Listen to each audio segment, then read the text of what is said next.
아, 네. 반갑습니다. 네, 네. 아, 고맙습니다. 이 비즈니스 같은 커피 조인트 벤처스. 저도 아는 한국 사람 한국에도 좀 많이 관심 투자 좀 하십시오.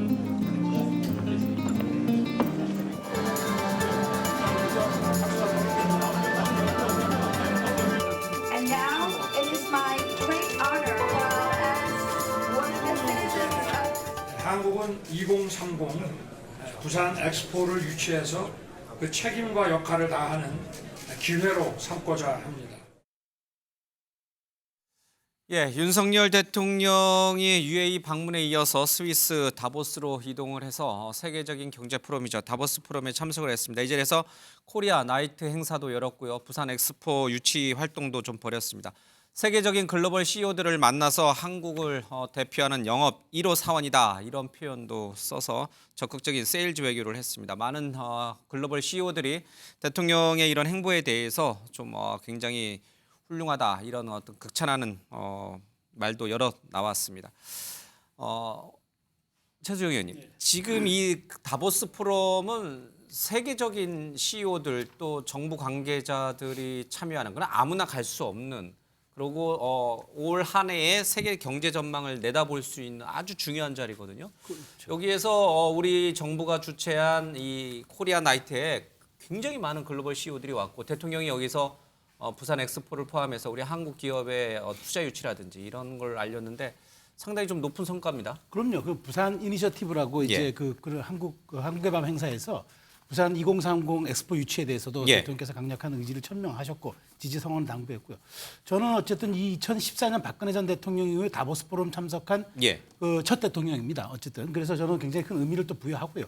이게 다보스 포럼이라는 게 민간 기구 형식을 띠고 있지만 실제로는 전 세계 유명한 경제인 그다음에 전현직 그 국가 원수들 이렇게 참석하는 대형 국제 민간 회의 기구인데 저는 여기서 논의된 것들이 실제적으로 국제 기구의 경제 정책에 반영된다든가 그것이 영향을 끼치거든요. 거기서 더군다나 이제 오늘 그 연설을 하지 않습니까? 이제 그 대통령께서 특별 기조 연설하는데 앞으로 이렇게 인류가 직면한 이런 문제에 대해서 연대와 협력으로 이걸 뚫어 나가자라는 어떤 그 글로벌 리더로서의 그런 자격도 그런 것도 한번 보여줄 그런 예정인데 저는 특히나 이번에 사실 많은 것을 유치하지 않았습니까? 뭐 또 UAE에서도 그 많은 금액을 유치했지만 실제 이번 그 스위스 가서는 베스타스라고 덴마크 기업인데 세계 풍력 터빈 발전 1위 기업입니다. 한국의 아시아 태평양 그 사무소를 유치했고 그다음에 한국에 3억 달러 투자하기로 얘기했습니다. 그래서 이런 것들은 굉장히 이번에 경제 외교라는 그 어떤 컨셉에 맞게 좀 많은 실적들과 성과를 가져온 그런 행사 중이지만 아직 귀국 안 하셨지만 저는 상당 부분 의미를 부여할 수 있다고 생각합니다. UAE 때도 그랬습니다만 이 스위스 다보스 포럼에도 지금 우리 재벌계 이 대기업 회장들이 모두 이제 같이 동행을 했습니다. 마찬가지로 우리 기업인들의 행보도 눈길을 끌었는데 특히 삼성의 이재용 회장의 농담이 좀 눈길을 끌었습니다. 들어보겠습니다. 아부다비에서 오랜만에 봤는데 다 캐논이더라고요.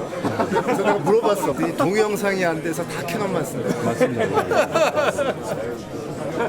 내가 직업병이 있어서 날 사실 다 찍는데 카메라가 오니까 다 캐논이 소리. 아무래도 이제 글로벌 전자기업의 총수답게 삼성 카메라, 삼성 휴대폰을 썼으면 상당히 기분이 좋았을 텐데 어쨌든 그런 것을 빗대어서 이제 유쾌하게 농담하는 모습도 좀 봤습니다.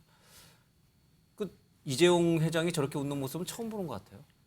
자주 보지는 못하는 것 같아요. 오랜만에 본 것 같습니다. 세일즈를 열심히 하시는데 특히 또 대통령께서 1호 영업 사원이 되겠다면서 그 기업들을 북돋워주는 모습을 봤을 때 좀 기분이 좋았던 것 같습니다. 이재용 회장은 항상 이 기자들을 만나도 아이폰 쓰는 사람들 한 번씩 혼내고 이러는데 자기 그 제품에 대해서 굉장히 자부심을 가졌고 거기에 대해서 빗대서 삼성 제품을 또 홍보하는 그런 계획을 가지신 것 같은데 어쨌든 대통령께서도 열심히 세일즈에 나셔서 우리 기업들이 우리 기업들이 요즘 재고가 엄청나게 많아서 많이 고생을 하고 있습니다. 지금 그 창고에 재고가 쌓여 있는데 수출이 되지 않아서 몹시 어려움을 겪고 있고 현금 유동성이 부족해서 좀 힘들다는데 이번 기회를 통해서 우리 수출이 많이 잘 되고 투자가 많이 들어와서 우리가 올해는 좀 얼굴 펴고 살 수 있는 그런 기회가 찾아왔으면 하는 것이 많은 국민들의 바람일 겁니다. 알겠습니다. UAE에서 300억 달러, 우리 돈으로 37조 원 규모의 투자를 유치하고 또 스위스 다보스 포럼을 통해서 우리의 어떤 위상을 좀 알리고 부산 엑스포 유치 활동을 하고 여러 가지 이제 좋은 성과를 갖고 돌아올 것 같습니다. 다만 이 과정에서 조금 불미스러운 일도 있었습니다. 바로 이제 이란과 관련된 얘기인데 우리 외교부 당국이 이란 대사를 초치했습니다. 물론 이에 앞서서 이란 당국이 우리 주 이란 한국 대사를 초치한 거에 대한 일종의 같은 대응 조치라고 할 수 있죠. 자, 외교부 얘기 들어보겠습니다. 여러 차례 설명하였듯이 보도된 발언은 UAE에서 임무 수행 중인 우리 장병들에 대한 격려 차원의 말씀이었고 한 이란 관계 등 이란의 국제관계와는 전혀 무관합니다. 예, 이란이 UAE의 적, 또 위협적이다 이 표현을 놓고선 이란 정부가 강하게 반발을 했고 또 우리 정부는 한이란 관계에 대해서 언급한 게 아닌데 왜 이렇게 조금 지금 야당이 과민하게 이것을 확대 해석하느냐 이렇게 좀 여당은 비판하고 있습니다. 김종호 행정관님. 이 얘기를 자꾸 민주당에서 문제 삼고 있습니다. 이재명 대표, 정청래 최고위원, 이상민 의원이 여러 방송이라든지 최고위원을 통해서 외교 참사다 이런 표현까지 쓰고 있습니다. 그렇게까지 규정을 하는 이유가 뭡니까? 일단 기본적으로 대통령이 말씀하신 내용 자체가 상당히 큰 외교적 파장을 일으킬 수밖에 없는 내용들이 다분히 들어있는 거죠. 예. 왜냐하면 아크 부대라고 얘기하면 한국과 아랍에미리트 같은 경우는 소위 비밀 군사 협정을 맺고 있습니다.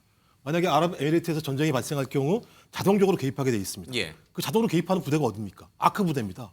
아크 지금 부대가 이제 비전쟁 부대로 가 있는 거잖아요. 하지만 전쟁이 발생하게 되면 발생했을 유사시에. 네, 맞습니다. 그건 서로 비밀 약정으로 돼 있는 겁니다. 이명박 예. 정부의 합의가 된 내용들이었죠. 그래서 그 문제 때문에 문재인 정부에서 임종석 비서실장이 아랍에미리트에 날아가서 그 부분에 대해서 조정하느라고 애쓴 내용들이 바로 그 내용입니다. 예. 그러니까 그 아크 부대에 가서 군 통수권자가 아랍에미리트의 적이 이란이라고 얘기를 하게 되는 예. 상황이 벌어졌기 때문에 적어도 군 통수권자가 이런 소위 한국과 아랍에미리트 간의 비밀 군사협정을 알고 있다고 얘기한다면 예. 그런 말을 하면 안 되는 상황인 거죠. 근데 그런 얘기를 함으로써 실제적으로 우리의 적이 바로 이란이라고 하는 판단 논법이지 않겠습니까? 아랍에미리트의 적이 이란이라고 얘기하면 우리가 아랍에미리트의 전쟁이 발생했을 때 자동 개입하게 된다면 이란이 우리의 자동적인 적이 아니겠습니까? 근데 그 얘기를 하는 본토에 가서 그 부대가 있는데 그러면 적어도 이 부대는 이란과 싸우라는 얘기 아니겠습니까? 결론적으로. 좀 이런 얘기들은 매우 부적절하다라고 판단할 수밖에 없는 측면인 것이고 특히 이 내용을 모르는 분이 이렇게 얘기했다면 이렇게 얘기할 수는 있어요. 하지만 군 통수권자이기 때문에 이 내용을 정확히 아시는 분이 그 현장에 가서 이런 말씀을 하셨다고 얘기하는 건 대통령의 잘못이거나 아니면 그 내부에 있는 안보실이든 외교부든 보고가 잘못됐거나 이런 일들이 지금 처음 벌어진 게 아니잖아요. 소위 대통령의 취임한 이후에 외교를 나갈 때마다 어떤 형태로든지 외교적인 문제가 계속적으로 발생하고 있기 때문에 당연히 야당은 그런 부분에 대해서 그런 어떤 문제들을 미연에 방지하기 위해서라도 비판을 하는 건데 왜 그거 가지고 비판하느냐? 그럼 예를 들면 야당은 아무것도 하지 말란 얘기입니까? 이런 외교 문제와 관련해서? 알겠습니다. 우리 외무부가 주한 이란 대사를 불러서 그런 게 아니다. 이란과 우리의 관계에는 전혀 변함이 없다. 이렇게 충분히 설명을 했음에도 불구하고 뭔가 부족하다고 보시는 건가요? 당연히 그건 우리의 입장이 중요한 게 아니고요. 이란이 계속 문제제기 하고 있는 내용들인 거죠. 알겠습니다. 어떻게 보십니까? 지금 야당이 이렇게 뭐 외교 참사다, 대통령이 발언이 굉장한 외교적 결례를 범했다. 이제 이렇게 지금 보고 있거든요, 야당은. 사실은 이게 뭐 외교부의 설명대로 우리 대통령이 뭐 이란과 적대 국가라고 선언한 것도 아니고 또 우리 이제 장병들에게 이 아크 부대 장병들은 사실 이란의 전투 부대로 온 것이 아니고 참 저 아랍에미레이트의 전투 부대로 온 것이 아니고 그 지역의 군인들 그 훈련이라든가 또는 우리 지금 그 바라카 그 원전 건설 현장의 우리 국민들 보호 이런 목적으로 그 현장에 150여 명 정도가 주둔하고 있거든요. 그래서 이제 대통령이 거기 가서 좀 그 군사기를 위해서 덕담을 하는 과정에서 나온 그런 대화인데 이것을 그러면 이란 당국이 왜 저렇게 좀 반응을 좀 세게 보이느냐 하는 것도 우리가 이제 국익 차원에서 한번 생각을 해봐야 되거든요. 뭐 잘 알려진 바와 같이 2012년도에 그 미국의 대이란 제재로 인해서 우리나라에서 이란에서 수입하던 석유 대금 그건 그 우리 돈으로 한 10조 원 정도 됩니다. 70억 불 정도는 기업은행하고 우리은행에 예치가 되어 있고 나머지 또 30억 불 가량이 또 지불 준비금으로 예치가 되어 있거든요. 이 돈을 이제 이란에서 달라고 하는데 우리는 미국 측의 제재로 인해서 제재에 우리가 동참을 해야 되고 또 이제 그 송금 루트가 묶여 있어요. 이게 달러 맞습니다. 자체가. 그래서 이란이 이제 그 대금 회수를 위해서 요구를 하고 있고 이게 또 이제 이자가 발생하지 않기 때문에 막대한 또 손해를 볼 수가 있겠죠. 이란으로서는. 그래서 이제 이 문제를 해결하기 위해서 지난 10년 동안 요구를 하다가 안 돼서 작년에는 그 이란 혁명 수비대가 우리나라 그 유조선 납포 유조선을 납포해서 뭐 인질극까지 벌였잖아요. 그 정도로 있는 상황에서 이게 어떻게 보면 이 사소한 문제를 이란에서는 외교 협상의 하나의 지렛대로 활용하려고 그럴 수도 하는 있겠군요. 하는 못 것이죠. 받은 수출 대금을 받기 위해서. 아니 실제로 그러고 있어요 이미. 그 이야기를 하고 있거든요. 그런데 거기에다가 지금 우리 내정 간섭적 발언에도 나오고 있어요. 왜냐하면 얼마 전에 우리 내부에서 이제 뭐 그 국회에서도 그런 이야기가 있었지만 대통령께서도 전략 그 전술 핵무기 재배치 문제를 논의했는데 이란은 이제 과거에 핵 사찰을 받았지 않습니까? 그래서 그러면 NPT 탈퇴하겠다는 거냐 이런 전혀 뭐 자기들하고 관계없는 이야기까지 지금 하는 상황이거든요. 이게 이제 뭐냐면 일종의 협상용 이야기를 하고 있는데 그러면 우리가 이제 이 국익 차원에서 이걸 그렇다고 해서 이란의 요구에 만약에 우리가 송금을 내버리면 또 미국과의 관계에서 이건 심각한 문제가 되거든요. 국제 제재에 우리가 빠지게 그렇잖아요. 그래서 이제 이 문제를 외교적으로 잘 해결해야 되는데 그것을 국내에서 야당까지 이렇게 이야기하는 것이 과연 적절한가? 저는 막 그런 문제에서 이 문제는 국내에서는 더 이상 거론하지 않고 외교 당국자들이 이 문제를 조용히 해결하는 것이 맞다고 봅니다. 알겠습니다. 자, 우리 외교 당국으로서는 조금 곤혹스러운 상황에 빠진 것은 좀 분명해 보이는 것 같습니다. 자, 다음은 노총 압수수색 소식으로 가보겠습니다.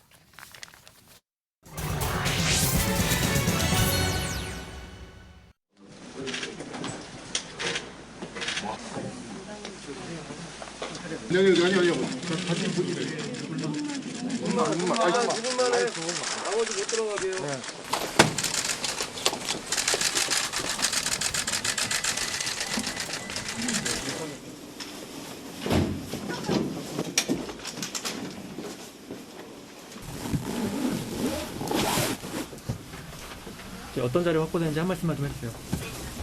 지금 이 시간 또다시 건설 노조에 대한 압수수색이 곳곳에서 진행되고 있습니다.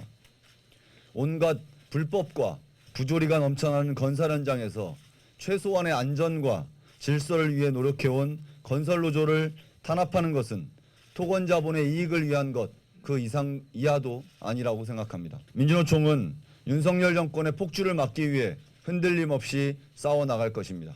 5월 1일 노동절을 즈음해 힘찬 투쟁 총궐기를 진행할 것입니다. 어제는 민주노총 서울 사무실을 비롯해서 네 군데에 대한 국정원과 경찰의 압수수색이 있었습니다. 이것은 이제 간첩단 사건과 관련된 것이고요. 그리고 공정위의 화물연대에 대한 조사방해 고발 소식이 있었습니다. 자, 오늘은 또 경찰의 이 건설 현장에서 일어나고 있는 각종 불법 행위와 관련해서 민주노총 산하 건설 노조 사무실들에 대한 압수수색이 있었습니다.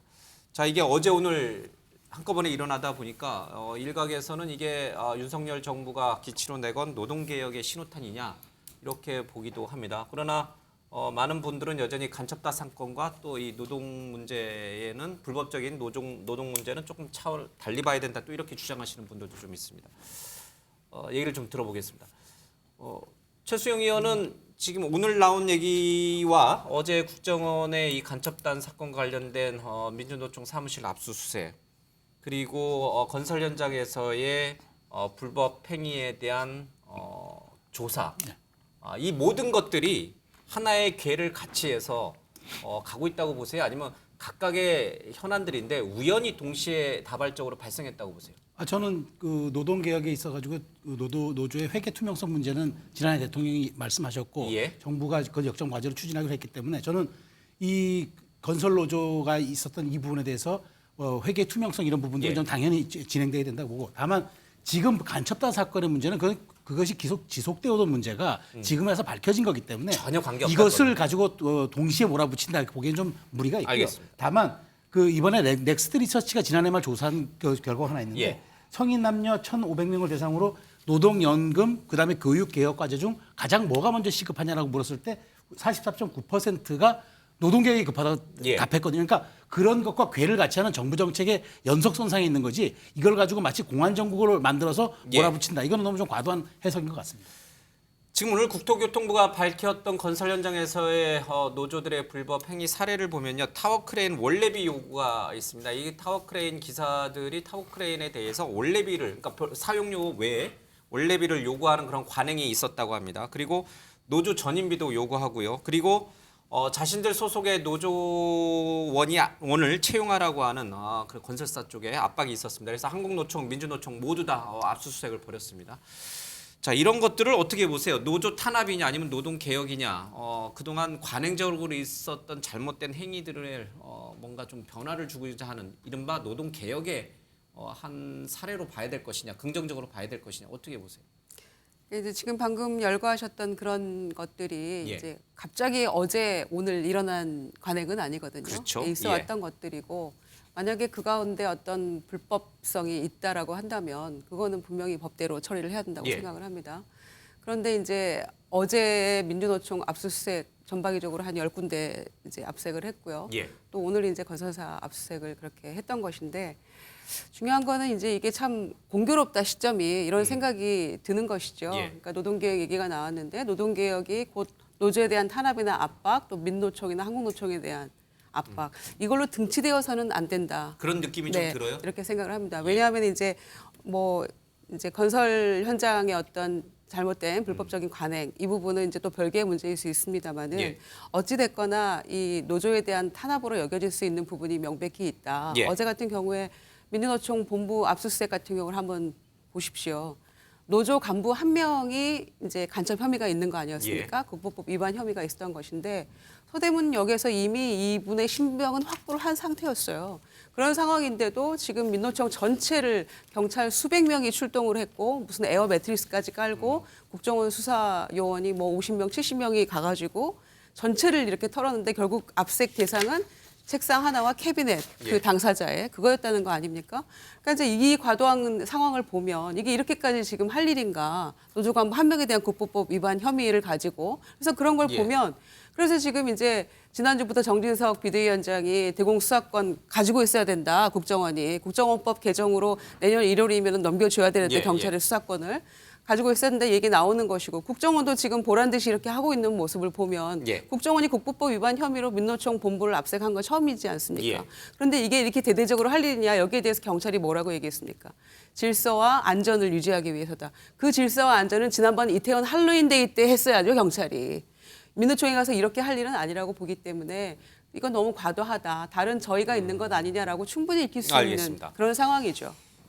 이게 지금 얘기가 혼재됐는데 그러면 우리 김 의원께서는 이른바 간첩단 사건과 관련해서 국정원이나 경찰이 민주노총 본 사무실, 서울 사무실을 비롯한 곳곳을 압수수색한 것과 오늘 경찰들이 이 건설노조 현장에서의 건설노조의 어떤 불법적인 관행을 압수수색하고 국토부가 또 그런 관련된 불법 행위에 대해서 조사를 해서 자료를 내놓는 이것들이 다 맞물려 있다라고 보시는 건가요? 간첩단 사건하고 노조의 불법 행위를 수사하고 조사하는 게 맞물려 있다고 보세요? 자, 어찌 보면 별개의 문제처럼 보이지만 노조라는 타겟을 두고 하고 있다라고 충분히 의심할 여지가 있다는 말씀드리는 것이고요.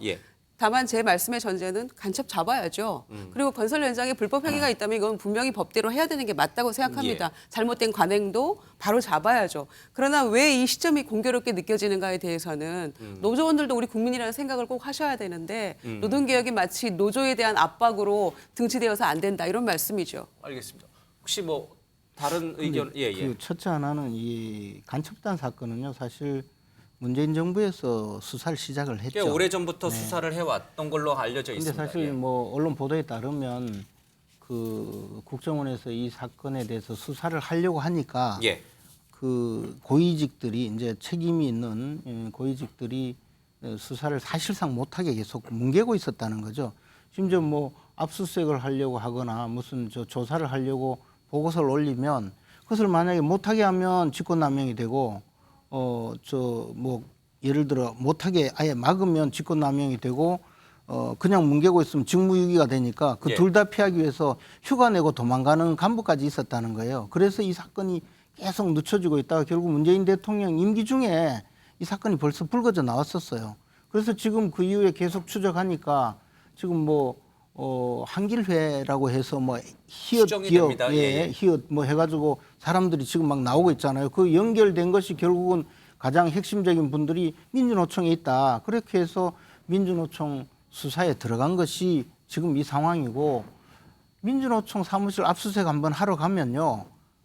책상 하나 그 압수수색하기 위해서 형사 한 3명 가면 압수수색이 됩니까? 거기에 수백 명이 밀고 땡기고 하는데 그러니까 어쩔 수 없이 이쪽에서도 대량의 그 경찰력이 동원된 거죠. 그리고 지금 이 건설 노조들 이 경우에는 민주노총 본부하고는 전혀 무관하게 건설 노조의 비리예요. 그리고 이것은요 전국 건설 현장에 지금 뭐 썩은 냄새가 진동할 정도로 오랜 관행이었단 말이에요. 이것을 이제 이 상태에서 제대로 끊어내지 않으면 우리 건설 현장은 계속적으로 불법이 난무하고 그다음에 단가만 올라가고 그것이 결국은 전부 다 이제 수요자들한테 전가되는 것 아닙니까? 그런데 이분들 하는 말이요 기껏 해가지고 자기들이 뭐 질서 유지를 하고 안전을 유지하기 위해서 최소한 노력을 했다라고 하는데 사실은 그게 아니고 건설 현장에 조그만 불법이 있으면 고소 고발한다고 맨날 사진 찍고 가서 협박하고 해서 우리 노조원 채용해라, 우리 기계 장비 써라, 그리고 뭐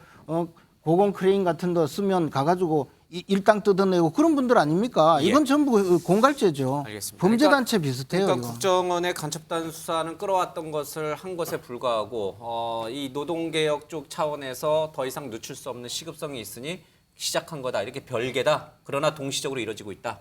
그건 뭐 이름이 노조지 압수수색하거나 대상 자체가 전혀 다른 거죠. 이거 민주노총 지도부의 문제이고 여기서는 각 지역 단위에 전부 다 그 민주노총, 한국노총, 건설노조에서 이런 일을 벌이고 있고 더 나가서 심지어는 시골 가서 도랑치는 현장까지도요 민주노총이 가가지고 자기들 장비 쓰라고 협박하고 그러고 있습니다. 이것을 어떻게 그냥 둘 수가 있습니까? 지난 연말부터 윤석열 대통령 또 원희룡 장관을 비롯해서 이 화물연대 파업도 좀 있었죠. 곳곳에서 이 노조와 관련된 여러 가지 얘기들이 나오고 윤석열 정부는 노동개혁, 교육개혁, 연금개혁을 윤석열 정부의 3대 국정기조로 선언까지 했습니다.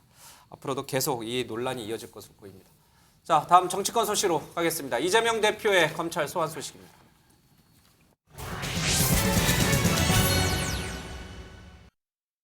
네, 이재명 대표가 어제 검찰에 출석을 하겠다. 이번 출석건은 대장동 위례 신도시와 관련된 의혹입니다. 그러나 출석하는 날이 검찰이 제시한 날이 아닙니다. 오는 28일 토요일 날 나가겠다라고 했는데 이에 대해서 오늘 검찰 쪽에 반응이 나왔습니다. 무슨 소리 하느냐, 누가 28일 날 오라 했느냐, 그리고 왜 한 번만 오려고 하느냐, 2번 이상 와야 한다. 이런 기류가 강하게 읽히고 있습니다. 자, 이재명 대표의 지난 얘기를 들어보도록 하겠습니다. 정치검찰 국민이 지켜보고 있고 역사가 평가할 것입니다. 아무 잘못도 없는 제가 또 오라고 하니 제가 가겠습니다. 주중에는 일을 해야 되겠으니까 제가 27일 아니고 28일 토요일에 출석하겠습니다. 김희중 의원님. 네. 검찰이 제시한 날짜가 지금 화면에 나옵니다. 다른 날들이에요. 근데 그걸 피해서 28일 날 토요일 날 나가겠다고 했습니다. 이유는 검찰은 한가할지 모르겠지만 나는 당무 보느라 바쁘다. 그래서 평일은 당무를 보고 토요일 날 그것도 개인 변호사 한 명만 대동하고 가겠다. 이제 이게 표면적인 이유인데 오늘 검찰 쪽 나온 반응을 보니까 누구 맘대로 28일 날 나오냐. 그리고 한 번이 아니고 여러 번 나올 수도 있다. 협의된 바가 없다. 조율된 바가 없다. 이렇게 얘기를 하고 있습니다. 자, 이 상황에서는 이 대표가 양보를 해야 됩니까? 아니면 검찰이 양보를 해야 되는 겁니까? 아니 조율하면 되죠. 검찰이 예, 뭘 조율이 그렇게 안 되는데 왜 이 대표는 얘기를 했을까요? 아니 뭐 검찰은 수많은 피의 사실들을 마구 흘리고 있지 않습니까 지금 언론을 통해서. 근데 이 대표가 안 나가겠다고 하는 것도 아니고 나가면 나간다고 얘기하는 건가요? 그럼 또 왜 또 토요일 날 나간다고 얘기하는 건가요? 검찰하고 협의하면 되죠. 변호사 통해서. 이거는 큰 문제 아니라고 생각합니다. 그러니까 검찰하고 변호사를 통해서 검찰하고 미리 사전 조율하고 28일 나가겠다. 이렇게 나중에 사후 발표할 수도 있었는데 언론에 먼저 발표하시고 검찰은 들은 바가 없다. 협의된 바 없다. 이렇게 또 부인하는 모양새니까 왠지 충돌처럼 비춰져서 이제 드리는 질문이죠. 아니 지난번에 한번 소환돼서 FC 그 광고비 건으로 갔을 때도 검찰발로 나온 여러 가지 언론 보도는 사실과 맞지 않는 게 굉장히 많았잖아요. 그럼 뭐 검찰에서 얘기하는 게 뭐 다 옳다고 볼 수 있나요? 그럼 저는 협의하면 된다고 생각합니다. 지난번에 FC 건 나갔을 때도요. 진술서 6장만 내놓고 뭐 거의 말을 하지 않았다. 진술 거부했다 얘기했습니다마는 변호사 통해서 얘기 들어보니까 충분히 할 얘기했고 과거에 반복된 질문에는 6장 진술서 가지고 간 걸 얘기를 했고 심지어는 2시간 그 조사하고 10분 쉬는 것도 난 거부하고 빨리빨리 진행해서 가급적 6시 정도에 난 나가고 싶다. 쉬지 않고 하겠다. 이렇게 했다는 거 아닙니까? 그리고 저녁도 먹지 않았다는 거예요. 그리고 6시 반쯤 끝났고 나중에 이제 진술서 확인하는 과정에서 10시 반에 마친 건데 저녁 안 먹고 열심히 했다는 건 전혀 나오지 않잖아요. 보도에. 그러니까 왜 이재명 대표, 안철수 전 대표가 한 얘기 있죠. 그만 좀 괴롭히십시오 하고 싶은 거죠. 그래서 나가서 조사를 받겠다고 해도 지금 검찰에서 그럼 검사를 어떻게 하자는 겁니까? 그럼 토요일 날 나가서 하겠다는데 시간이 문제라면 시간 조정하면 되는 것이고 하는 것이지 왜 나가겠다는 사람을 두고 또 그거는 우리랑 합의된 바 없다라고까지 언론 플레이 할 이유는 없잖아요.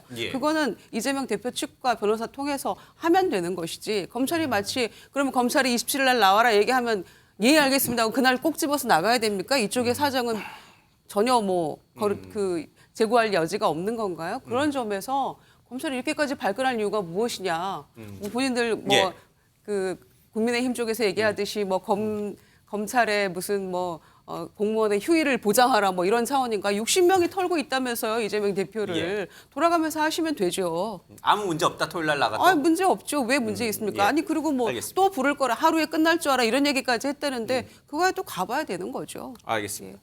자, 김유정 의원의 말 들어보면 27일 날 야당 대표가 평일은 바빠서 당무 보느라 바빠서 토요일 날 나가겠다고 하니까 그 정도쯤은 검찰이 충분히 수용할 수 있는 거 아니냐라는 느낌으로 저는 다가옵니다. 충분히 수용 가능한 거 아닌가요? 왜 검찰이 이렇게 협의된 바 없다. 그리고 하루가 아니라 그 이상일 수도 있다. 이런 식으로 마치 기싸움을 벌인 듯한 모양새를 취할까요? 이재명 대표의 요구는 조금 불공정한 요구라고 생각합니다. 이 대표의 요구가 불공정하다고요? 그렇습니다. 토요일 날 나가겠다는 것은 자기가 취사 선택해서 나갈 수 있는 그런 선택권이 있습니까? 없나요? 원래 피의자들 물론 협의를 할 수 있겠지만 선택권이 없나요? 노골적으로 나는 평일 날 일을 하고 토요일 날 나가겠다 하고 하는 것은 이것은 뭐 특권이나 어떤 불평등한 조치라고밖에 볼 수 없는 것이죠. 이게 토요일 날 나가면 아무래도 여론의 집중도가 떨어지니까 일요일 날 신문이 안 나오니까. 그렇습니다. 그것을 노린 거겠죠. 그런데 뭐 그게 속셈이 빤한 것인데 결국 지탄만 더 받을 것인데 이재명 대표가 저런 것을 한 것은 오히려 공정하지 못한 태도라는 비난을 더할 수밖에 없다. 문재인 대통령이요. 청와대에 계실 때 대통령 하시면서 기자들한테 이런 얘기를 했습니다. 나는 월요일 회의를 오후에 한다. 수석보좌관 회의를 오후 2시에 한다. 우리는 월요일 오전 회의가 없다. 왜냐하면 월요일 오전 회의를 하면 토요일 일요일 날 와서 일을 해야 된다. 그렇기 때문에 왜 토요일 일요일 일을 하냐. 좀 쉬어야지. 그렇기 때문에 나는 항상 오후 2시에 수석보좌관 회의를 한다. 그것을 아주 자랑스럽게 말씀하셨어요. 그런데 이재명 대표께서는 왜 검찰 수사관들과 검사들은 토요일 일요일 일을 해야 됩니까? 이것은 노동 존중도 아니고 이것은 별로 상식에 별로 맞지 않고 합리성도 없는 거죠. 아니 언제부터 이재명 특수부 대표가 검사가 토요일 일요일 가리면서 일을 했습니까? 그리고 문재인 대통령의 그 사례하고 이게 어떻게 그게 같은 케이스로 얘기가 될 수 있는 겁니까? 아니 똑같은 것이죠. 아니 공무원들은 왜 토요일 일요일 일을 해야 됩니까? 저는 그것은 불공평하다고 생각합니다. 이재명 대표가 저게 사리에 맞으려면 남들과 똑같이 대우를 받아야 됩니다. 나는 토요일 일요일 나가겠다는 것은 아니 남들도 좀 다들 맞지 협의해서 나갈 날짜 정하죠. 근데 자신이 먼저 협의를 했으면 모르겠지만 먼저 토요일 날 나가겠다고 선포하듯이 말하는 것은 국민들께서 좀 언짢아하실 수밖에 없는 것이 아닙니까? 알겠습니다. 이 대목에서 이제 아까 이제 얘기가 나왔지만 검찰이 부르면 피의자 신분인 분들은 그럼 검찰이 부르는 날에 무조건 맞춰서 나가야 되는 거냐? 피의자들의 방어권이나 아니면 그런 선택권은 전혀 없는 건가요? 이제 변호사 이제 검사 출신이시니까 맞나요? 그게 맞나요? 검사들이 부르는 날 나가야 돼요? 일단 이제 이건 뭐 관행의 문제를 넘어서서 법 규정에서는 그냥 그 수사기관에서 출석을 요구할 수 있도록 되어 있습니다. 요구, 요구할 수 명령이 있도록. 아니군요. 요구군요. 요구죠. 그래서 이제 출석하지 않으면 체포영장을 신청해서 잡아오죠. 아, 그날 출석하라고 한 날 안 나오면 그렇죠. 그것을 출석을 거부하는 그럼 것은 나가겠다고 한다. 근데 니들이 말하는 날 말고 다른 날 나가겠다. 이래도 체포영장이 발부돼요? 그러면 이제 체포영장 기각 사유가 되겠죠. 그래서 이제 이것은 뭐 제가 보기에 큰 문제가 아닙니다. 왜냐하면 아니군요. 이재명 대표 같은 정당의 대표가 뭐 출석을 요구하는데 뭐 다른 날 가겠다고 하면 수사기관이 그 정도는 받아야죠. 그리고 또 수사기관이 이 대표의 의견을 받아주는 게 오히려 받아주는 게 맞다. 맞고 또 더군다나 토요일 날 가겠다고 하는 정도의 그 어떤 편의는 충분히 지금까지 관례적으로도 제공을 했었습니다. 그러면 이건 어떻습니까? 그러니까 이제 그게 별게 아닌 게 돼버렸군요. 날짜 가지고 이렇게 그리고 토요일이냐 아마 평일이냐. 검찰에서도 왜 그날 오느냐 우리는 수사 안 하겠다 이렇게 할 리도 없는 거고 다만 이제 검찰에 사전에 전혀 조율이 되지 않았다는 객관적인 이야기만 한 거지 뭐 검찰에서 그걸 가지고 크게 문제 삼을 것 같지는 않습니다. 알겠습니다. 그러면 이건 어떻습니까? 그냥 지금 명확하게 이재명 대표가 난 한 번만 나가겠다 이렇게 말씀은 안 하셨지만 대체적으로 말씀하신 기류를 들어보면 한 번 정도로 끝내겠다는 게 좀 읽힙니다. 그런데 검찰은 누가 한 번이라고 했냐? 한 번 이상, 두 번이 될 수도 있고 세 번이 될 수도 있는 거 아니냐? 이런 뉘앙스가 좀 읽힙니다. 이건 그러니까 어떻습니까? 예를 들어 이렇게 될 수가 있겠죠. 10시 반에 와서 조사를 계속 받고 하다가 나는 이제 일과 시간 끝났으니까 집에 가겠다. 그리고 다음에는 내가 바빠서 못 오겠다. 그러면 이제 그때는 또 정상적인 소환 요구가 있을 거고 그래서 안 되면 또 이제 체포영장을 청구하고 그런 과정이 반복될 수가 있죠. 알겠습니다. 이제 여러분들의 얘기를 동시에 들었는데 웬 저만 느꼈을까요? 아니면 시청자분들도 그렇게 느꼈을까요? 지금 이재명 대표 측과 검찰이 굉장한 기싸움을 벌이고 있구나. 이 대장동, 그러니까 성남 FC 사례 때도 많은 기싸움이 있었지만 이번에도 굉장한 기싸움을 사전적 단계에서 벌이고 있구나. 이렇게 느껴져요. 그러나 아닌 분들은 별거 아닌 거를 언론들이 괜히 싸움 붙이는구나, 침소봉대하는구나 또 이렇게 생각할 수도 있을 것 같아요. 근데 지금 상황에서 기싸움이 안 벌어진다는 게 이상하죠. 오히려 그게 이상하다. 왜냐하면 이제 이재명 대표는 검찰을 불신하잖아요. 정치 검찰이고 만약에 나를 기소하면 미친 짓이다까지 이야기했는데 검찰은 적어도 제1야당의 대표를 소환할 때는요. 기소할 정도의 충분한 증거를 갖추지 않고 함부로 소환하지 않는다고 생각해요. 그렇기 때문에 그 점에 대해서 이제 이재명 대표는 나는 이만큼 수사에 협조했는데 이 사람들이 기소했다. 결국 미친 짓을 했다. 그리고 이 점은 정치 탄압이다라고 이야기하기 위해서 지금 계속적으로 명분을 축적하고 있는 것이고 검찰은 검찰대로 뭐 법대로 합시다. 공정하게 수사받으세요. 뭐 그런 정도의 지금 상황이 아닌가 생각이 듭니다. 알겠습니다. 이 문제는 그러니까 지금 말씀을 들어보면 그냥 조율을 하면 될 일이지 뭐 치열하게 누가 옳으냐 누가 틀렸냐 이렇게 따질 문제는 아니다 이런 뜻입니다. 제가 봐서 이재명 대표님 입장에서 조율이 될 문제가 아니고 그냥 가실 거예요. 28일 날 안 불렀는데도 그날 가요? 그냥 가면 조사를 해야 돼요. 그럼 문 열어줍니까? 이게? 열어줘야지 어떡하겠어요. 저는 그렇게 봐요. 그래서 이 문제는 뭐 더 이상 큰 문제는 아닐 거라고 보고 다만 그 다음 단계로 이제 검찰에서 질문할 내용이 많은데 수사를 못 받겠다고 했을 때의 문제가 이제 벌어지겠죠. 알겠습니다. 자, 그러면 이 얘기는 조금 넘어가도록 하겠습니다. 뭐 오라고 하니 가겠다라고 28일 날 출석하겠다고 했으니 알겠습니다. 자, 이재명 대표가 어제 한 언론에 출연해서요. 김성태 전 회장과의 관계에 대해서 강하게 얘기를 했고 또 이 변호사비 대납과 관련해서도 좀 강하게 부인을 했습니다. 그 얘기를 좀 들어보겠습니다. 하면 미쳤다고 생각합니다. 예를 들면 대장동은 있는 사실을 가지고 왜곡을 해가지고 배임이다 이렇게 얘기하고 있잖아요. 변호사비 대납이라고 하는 것은 아까도 말씀드렸지만 팩트가 하나도 없어요. 네. 이게 저는 대한민국 21세기 선진국 대한민국에서 과연 벌어질 수 있는 일인가 하는 의심을 갖는데 그래서 참 황당합니다. 이게 현대판 마녀사냥이거든요. 예, 어제 KBS에 출연을 했습니다. 글쎄 이건 뭐 다른 얘기긴 한데 조금 이렇게 뭐 주변적인 얘기긴 한데 김성태 전 회장이 태국에 있을 때 압송되기 전에 인터뷰한 언론이 또 KBS고 어제도 이재명 대표 인터뷰가 또 KBS에 있었습니다. 발빠른 취재력인지 모르겠습니다만은 이제 또 약간 그런 게 있습니다. 우리 엠벤하고도 좀 해주시면 좋을 텐데. 요청을 안 하신 거 아닙니까? 그런가요? 알겠습니다. 자, 김성태 전 회장이 지금 구속영장이 지금 이제 실질 심사가 이루어지고 있죠. 오늘 빠르면 오늘 나올 수도 있고, 예. 근데 구속영장에 지금 적시됐던 여러 혐의 사례 가운데 이른바 변호사비 대납 부분은 좀 빠진 것처럼 지금 알려져 있습니다. 대북 송금 문제 또 이재명 대표와는 관련이 없는 전환 사채 관련된 배임 횡령 뭐 이런 혐의들이 있습니다. 지금 이제 이재명 대표랑 관여돼 있는 부분이 대북 송금하고 변호사비 대납 의혹이잖아요. 근데 변호사비 대납 의혹이 빠져 있습니다. 이게 뭘까? 이재명 대표의 아주 결정적 아킬레스건이 될 것이라는 게 바로 이 변호사비 대납 의혹이었는데 정작 김성태 회장에 대한 검찰의 구속영장 내용에는 이 변호사비 대납 의혹이 없습니다. 그렇다면 검찰이 변호사비 대납과 관련해서는 이재명 대표의 연루 의혹을 증거를 못 가진 거 아닌가? 못 찾아낸 거 아닌가? 아니면 없던 정말 사실이 아닌 걸 잘못 그동안 계속 이렇게 의혹만 불거졌던 건가? 이런 이제 여러 가지 생각들이 좀 듭니다. 자, 왜 빠졌을까? 이유를 좀 하나씩 들어보겠습니다. 좀 김종국 행정관부터 좀 듣겠습니다. 예. 저는 안 줬으니까요. 아니 변호사 대납을 단순하네요. 안 줬으니까 빠진 거다. 그러니까 증거가 있으면 안 했겠습니까? 아니 지금 현 검찰이 변호사 대납에 증거가 있으면 말씀하신 것처럼 전환사채 20억을 얘기하는데 돈의 흐름이 파악됐다면 당연히 전환사채 일부가 대납 비용으로 기소했겠죠. 근데 그런 증거가 없으니까 기소를 못한 건데 그러니까 이재명 당대표가 그런 얘기잖아. 변호사 대납 기소하면 미쳤다. 혜택 하나도 없다. 이렇게 얘기했잖아요. 핵심의 내용이 뭐냐면 이 문제는 이미 검찰에서 소위 증거가 불충분하다는 이유로 그러니까 개연성은 있을지 모르나 그래서 예를 들면 그 종결을 했던 사건 중에 하나였었고 이 사건의 맨 초기가 이걸 제기했던 이모 씨라는 사람과 최모 씨 간의 녹취록이잖아요.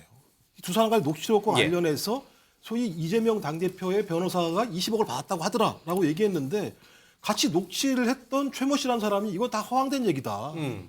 이건 사실이 아니다고 검찰에 진술을 했어요. 증거도 아무도 없는 상황에서 이런 일이 벌어진 것이고 또 두 번째로는 계속 이제 전환사채 20억을 얘기하는데 이 20억이라고 하는 부분이 이재명 당대표의 변호사였던 이태영 변호사한테 간 게 아니었고요. 이남석 변호사라고 하는 분한테 간 거예요.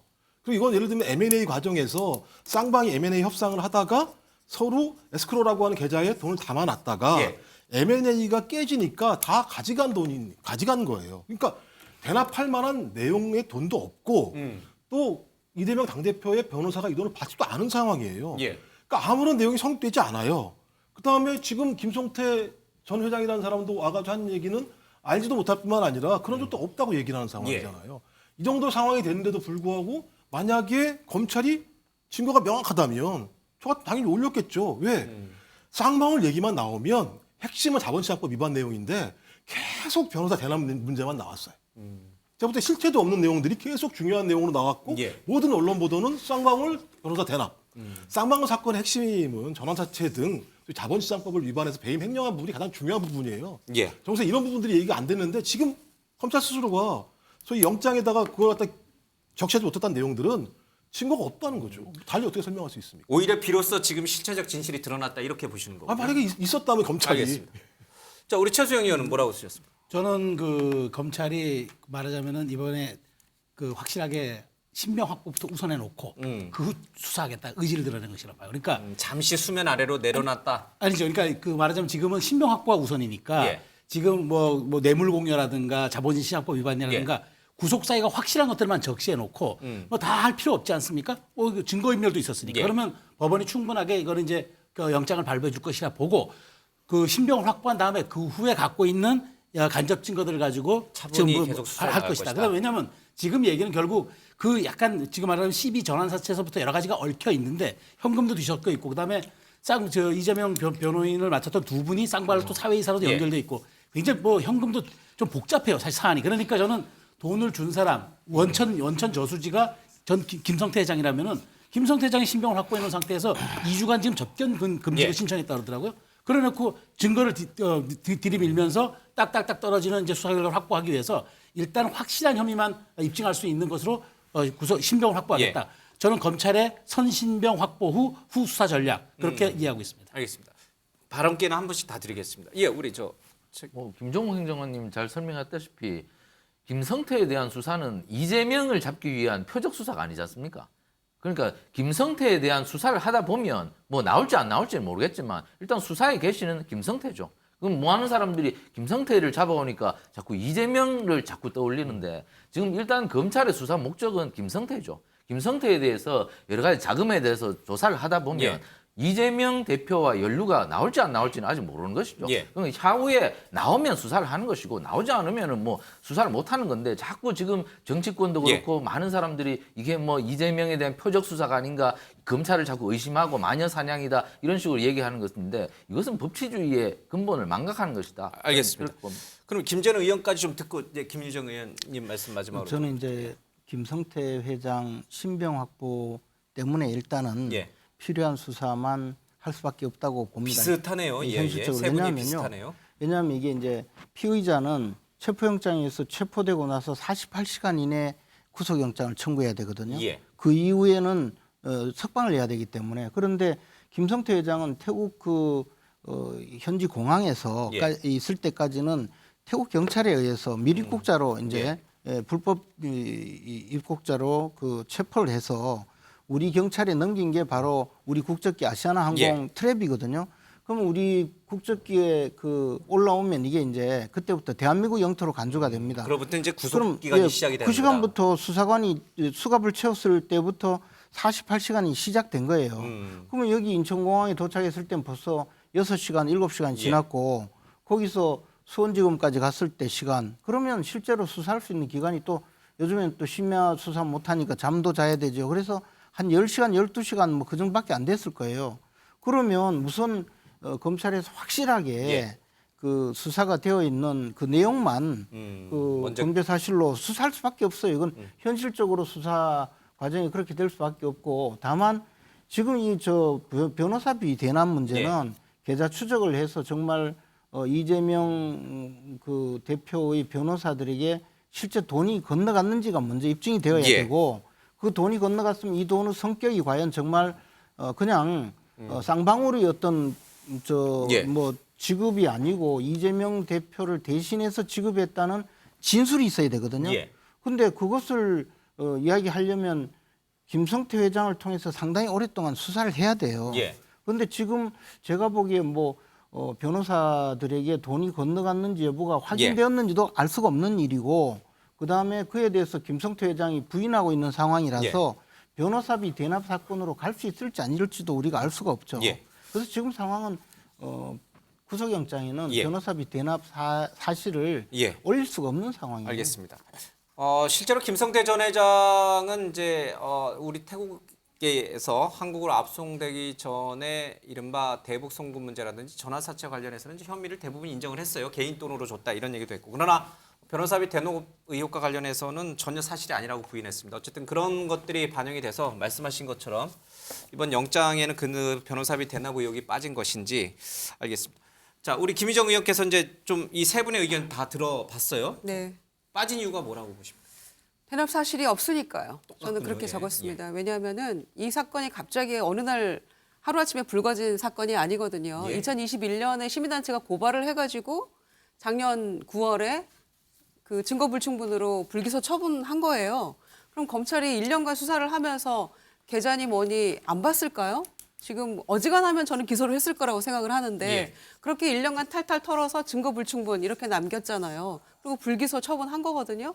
그런데 영장 청구할 수 없죠. 이것과 관련해서 그렇게 생각하고요. 그다음에 사회이사 뭐 이런 얘기 나오는데 검찰 출신의 사회이사가 쌍방울에 얼마나 많이 있습니까? 특수부검사들. 예, 예. 얼마나 많이 있습니까? 그리고 본인을 구속했던 예. 주가 조작 사건으로 구속했던 검사도 사회이사로 있는 예. 그런 형국이에요 지금. 이런 상황인데 그 대납 사실이 있었다라고 하고 1년간 수사해서 탈탈 털어서 그게 조금이라도 의심의 여지가 있다라고 한다면 검찰은 이거를 불기소로 하고 마무리했겠습니까? 그런 점에서 저는 대납 사실이 없다는 그리고 팩트가 없다는 이재명 대표의 말이 사실이라고 믿는 거죠. 더 사실에 가까운 아니 것이다. 근데 예. 뭐 어쩔 수 없이 제가 한 말씀 드리겠는데요.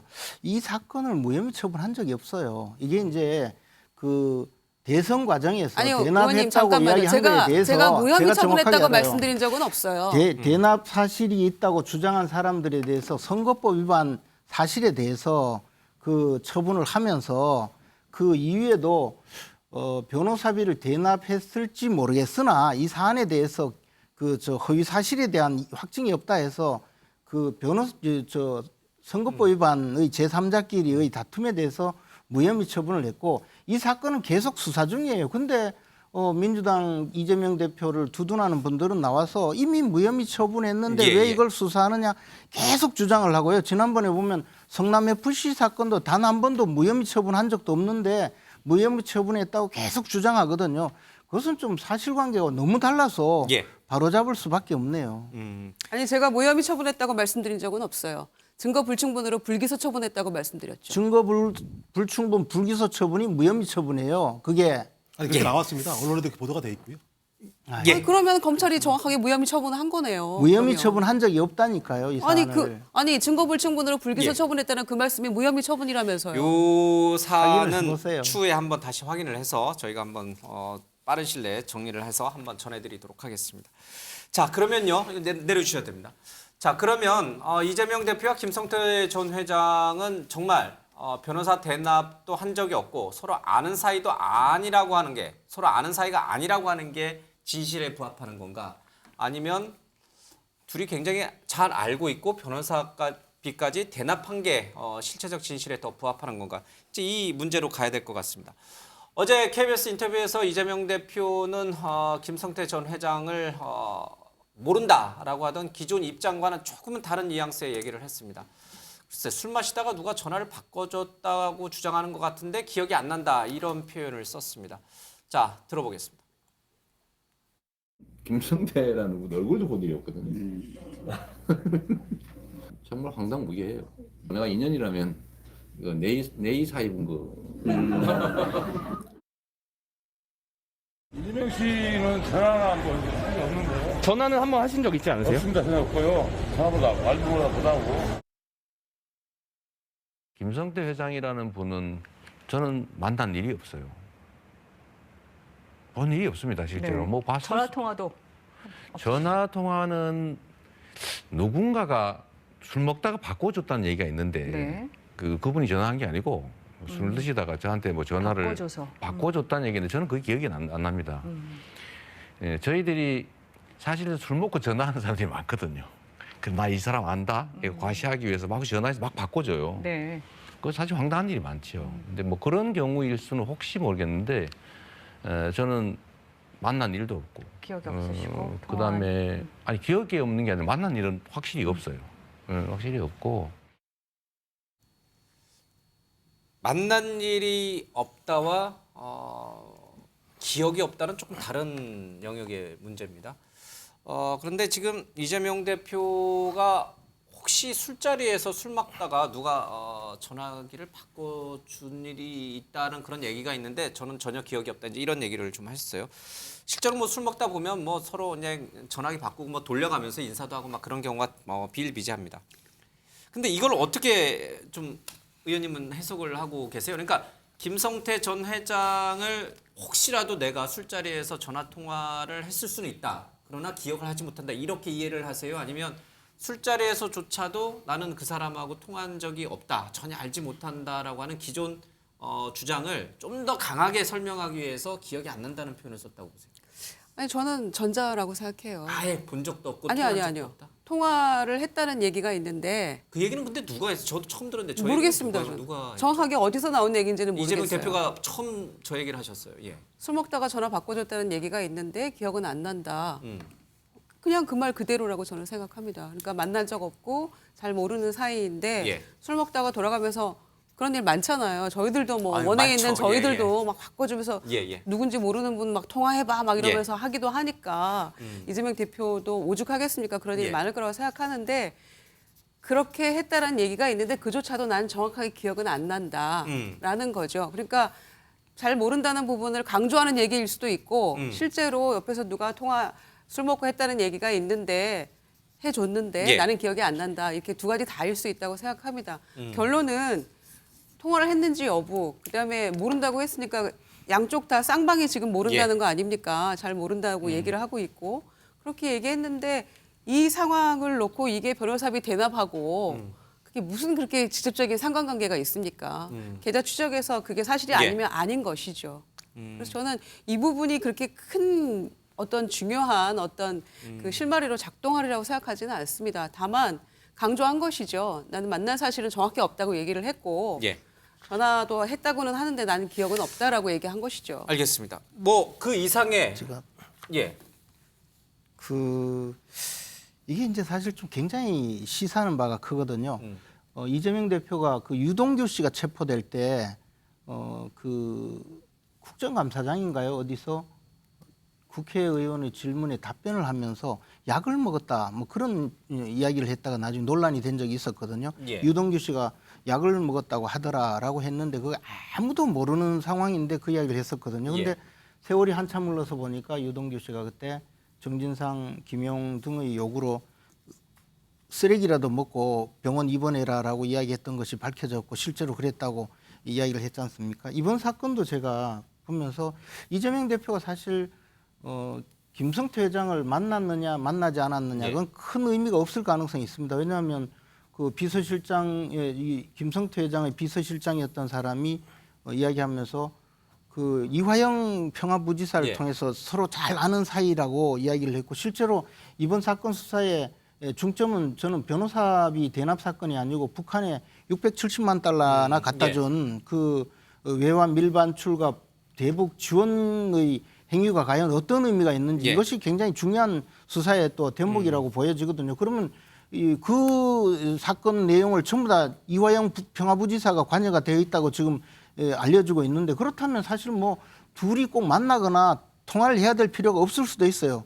근데 어제 해필이면 왜 이재명 대표가 이런 이야기를 했을까 생각을 해보면 어제 그 태국 현지에서 김성태 회장의 수행비서가 체포가 됐거든요. 캄보디아로 도망가려다가 현지 경찰에 체포가 됐는데 그 보도에 따르면 그 사람이 차명폰을 여러 개 갖고 있다가 압수가 됐다고 합니다.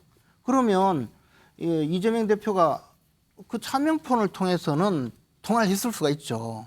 그러면 왜 차명폰으로 통화를 했느냐 하니까 아니 그게 아니고 술 먹다가 누가 바꿔줘서 전화를 했다고 이건 하기 이제 우리 김 위해서 의원님의 추론이신 거죠? 한 것이 아니냐라는 진짜 제 개인적인 추론인데 추론이죠. 제가 왜냐하면 그런 보도도 없었어요? 유동규 없었어요. 아니요 지금 보도가 있어요. 그 보도가 있었나요? 제가 못 봤는데. 차명폰이 압수됐다는 보도는 있어요. 그러나 그 차명폰으로 이재명 대표 통화했다는 사실은 전혀 없어요. 근데 혐의를 검찰이 확보했다 뭐 이런 얘기가 그런 건 없었어요. 전혀 없어요. 없는데 이제 유동규 씨 체포될 때 그 이야기를 돌이켜 보면 혹시 그런 것 아닌가? 여러 가지 가능성들이 있다. 예, 그러니까 지금 제가 보기에는 이재명 대표님은 아마 틀림없이 통화를 한 것이 어디에 기록에 남아 있을까봐 미리 이제 선행 자백을 하신 것 아닌가 저는 알겠습니다. 이게 꽤나 이제 지금 이재명 대표 얘기가 좀 길어지고 있습니다. 이 외에도 대북 송금 얘기도 좀 해야 되고요. 대북 송금과 관련해서 이제 이 아태평화교류협회장 안부수 회장이 이재명 대표를 만나서 국제 행사를 개최하는데 당시 지사였던 이재명 지사를 찾아가서 3억 원의 지원금을 받았다. 뭐 이런 얘기들도 단독 보도가 있어서 이런 얘기들도 좀 해야 되는데 이런 얘기를 오늘 다 끝내기는 조금 어려울 것 같습니다. 이 얘기는 조금 내일 조금 이어가도록 하겠습니다. 자, 국민의힘 얘기 나경원 전 의원 얘기를 좀 가보겠습니다.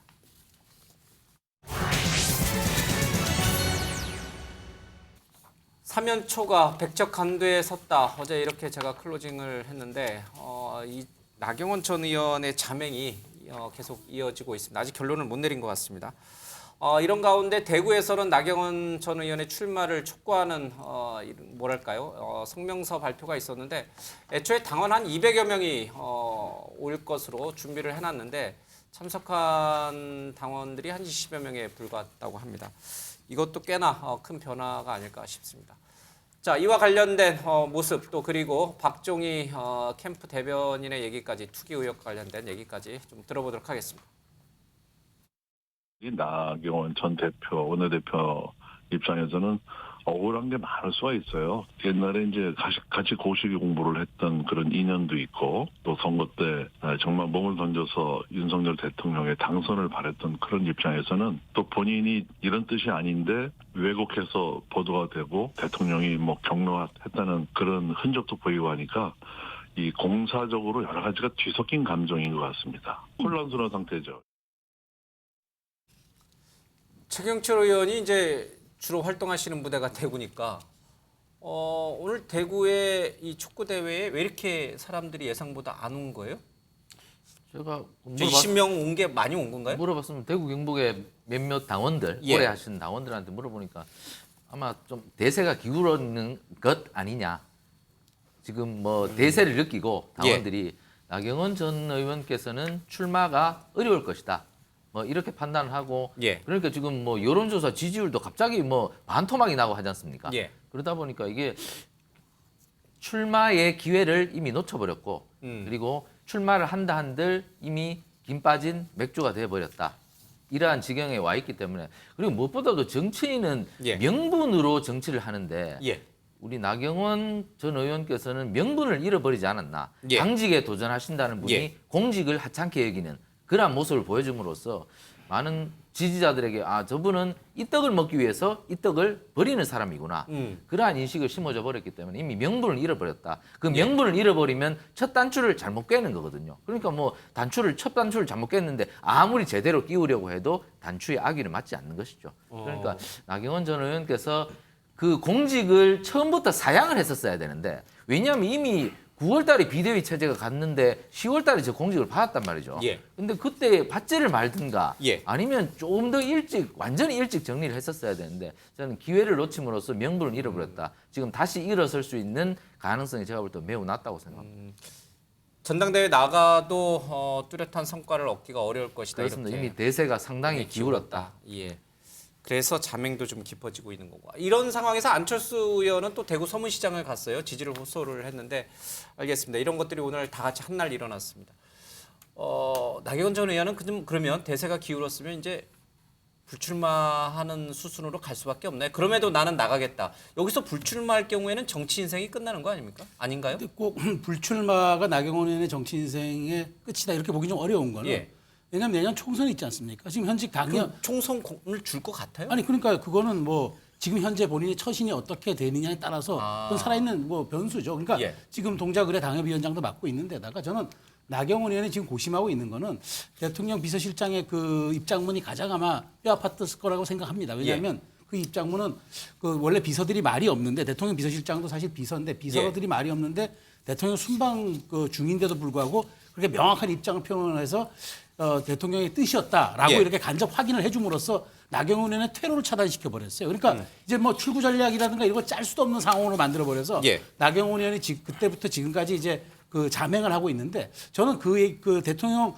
귀국 순방 그 이후까지 저는 기다릴 그 시기도 타이밍도 놓친 것 같아요. 그래서 그 대통령 비서실장의 입장문은 순방에서 귀국하시기 전에 불출마를 입장을 내야 되지 않겠냐는 저는 사실상의 종용으로 해석이 되기 때문에 나경원 의원의 선택지는 지금 사실상 거의 없을 것 같고 그럼에도 불구하고 지금 조금 현명하게 출구 전략을 짜주는 게 그나마 남은 총선에서 어떤 그 자기의 역할이라든가 이걸 모색할 수 있지 지금 만일 지금 각을 세운다. 지금 원내 의원들도 한 명도 없고 그다음에 광역자치단체장들도 지금 자기들에게 등을 돌렸고 마지막으로는 원외 이런 상황에서 원외 위원장들이 과연 단 한두 명이라도 지지선을 할 수 있을까요? 뭐 도움을 주겠다고 나설 수 있을까요? 캠프 꾸리기도 사실은 어려운 상황이 될 겁니다.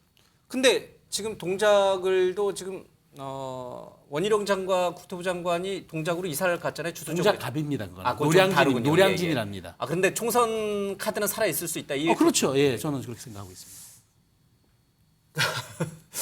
굉장히 조심스럽습니다. 여기서 불출마를 하고 조금 자중하는 모습을 보이면 기회는 올 수 있다. 이렇게 그렇죠. 보시는군요. 그럼 정치인 기다림에 어떤 덕목이 있는 것도 있으니까요.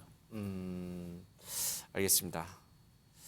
그 가능성이 있네요. 예, 그 가능성이 어느 정도 될 거라고 보세요. 여기에서 불출마를 선언하면 대통령과의 관계가 회복이 되고 그리고 다음 총선에서 한 카드가 살아남을 가능성. 물론 이제 이거는 뭐 각자 개인적인 주관적인 생각이니까. 저는 지금 뭐 총선까지 볼 수 있는 상황은 전혀 아니라고 보고요. 현재 상황에서 당대표 경선에 출마할 수 있을까?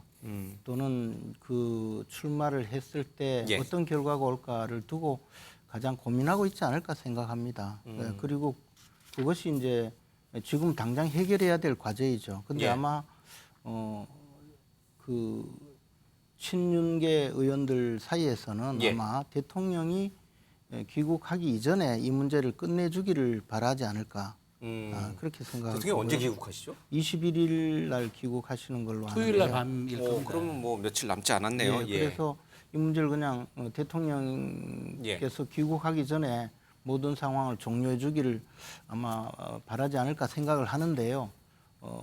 나경원 전 대표의 입장에서는 지금 상황에서는 출마할지 출마하지 않을지를 먼저 결정해야 되고 많은 분들이 지적하듯이 현재 당대표 출마를 해서 과연 당선될 수 있느냐 생각하면 가능성은 굉장히 낮아졌거든요. 물론 뭐 아직도 당원들을 상대로 여론조사를 한 것이 아니라 그냥 당 지지자들을 상대로 여론조사를 한 것이기 때문에 어느 정도 정확할지 알 수가 없지 않습니까? 그러나 개인적으로 생각해 보면 당 지지자들보다 당원들은 좀 더 대통령에 대한 지지도가 강할 것이고 그러면 친윤이라고 본인은 주장하는데 지금 친윤계에서는 밀어내고 있는 상황이거든요. 그리고 대통령 비서실장의 입장문을 통해서 결국은 친윤이 아니다라는 것을 확인을 해줬지 않습니까? 가능성이 희박하지 있다. 이럴 경우에는 당원들의 표심은 좀 더 나빠져 있을 가능성이 있다고 생각을 할 텐데 그러면 출마하기는 좀 어려워지지 않았나. 알겠습니다. 조금 이 여러 가지 얘기들 중에 나온 것이 이제 이른바 건물 투기 의혹이잖아요. 이건 이제 민주당 분들에게 좀 여쭤보기가 조금 그렇긴 한데 어떻게 보세요? 나경원 측은 고작 해봐 1년 만에 건물을 사고 팔았지만 고작 이득이라고 하는 게 1,600만 원이다. 근데 이걸 무슨 투기라고 하느냐 이렇게 생각을 합니다. 김종국 행정관께서는 어떻게 생각하세요? 뭐 저희 내막은 모르겠습니다만 그 이름이 비슷한 이름이 똑같은 김성태 전 의원이 하신 말씀이 있잖아요. 장관직과 관련해서 얘기가 있었는데 한두 가지가 아니었다는 얘기가 있었잖아요. 그러니까 장관으로서 될 수 없는 결함이 있더라고 얘기를 한 거죠. 그러니까 그 얘기는 뭐냐면 나경원 의원 당대표 선거에 나온다고 하더라도 그런 내용들이 다 발목을 잡을 거니까 나올 생각하지 마세요라는 얘기인 건데요. 저는 이런 식의 방식이 뭐가 문제냐면요. 정당법에 이거 예를 들면 자유방해죄에 걸려요. 당대표 경선을 할 때 이런 거 막 협박하잖아요.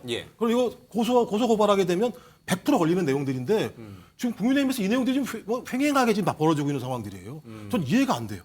그러니까 구체적인 증거가 뭔지 모르겠습니다만 정황을 가지고 전직 의원이 그런 얘기를 해서 당대표 경선에 나오지 못하도록 일종의 협박하는 거잖아요. 이거 자유방해죄라는 게 분명히 있습니다. 정당법에. 전 이런 내용을 보게 되면 적어도 이 현재 친윤 또는 대통령실 그다음에 윤 대통령이 이 당 경선과 당무에 너무 많이 개입해 있는 상황이에요. 이런 정도로 가게 되면 나중에 어떤 형태로든지 결론이 난다고 하더라도 매우 큰 논란이 발생할 수밖에 없다는 생각이 들었어요. 저는 지금 매우 안 좋은 길을 가고 있다. 왜냐하면 1차전에 끝내려고 그러는 거예요. 1차전에. 한 방에 다 김기현 의원을 당선시키려고 하는 것이고 제가 볼 때 이제 나경원 의원 거의 드랍 상황이잖아요. 이제 어디로 갈 것 같습니까? 이제 안철수 의원한테 갈 거예요.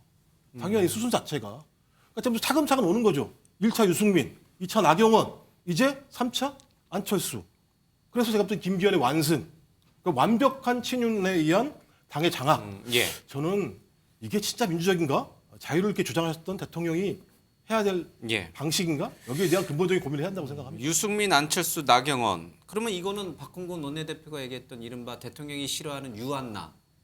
그 시나리오대로 지금 가고 있다 이런 건가요? 그러게요. 그 안철수 의원 같은 경우에는 나는 이 윤석열 정권의 연대 보증인이다 이런 얘기까지 했는데 만약에 그게 사실로 이렇게 가는 시나리오라면 연대 그 보증 잘못 썼다가 폐가망신하는 그런 경우가 돼버리는 거나 마찬가지일 텐데 그건 두고 볼 일이라고 생각합니다. 그런데 중요한 거는 지금 민심 1위도 주저앉히고 당심 1위도 주저앉히는 이런 그 국민의힘의 이제 이 윤석열 정권의 모습을 보면서 아, 민주당에게는 희망이 있구나. 이게 지금 과연 올바른 모습인가?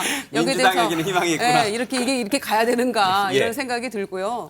나경원 의원이 정치적으로 인생에서 가장 지금 어려운 순간일 텐데 굉장히 정치가 잔인하구나. 비애감을 다시 느낄 겁니다. 초선 의원들 성명 내고 그렇게 아우성들 하고 있는데 나보고 달려와서 지원 유세해달라고 했던 초선 의원들 보면서 비애감을 느낀다라고 하지 않습니까?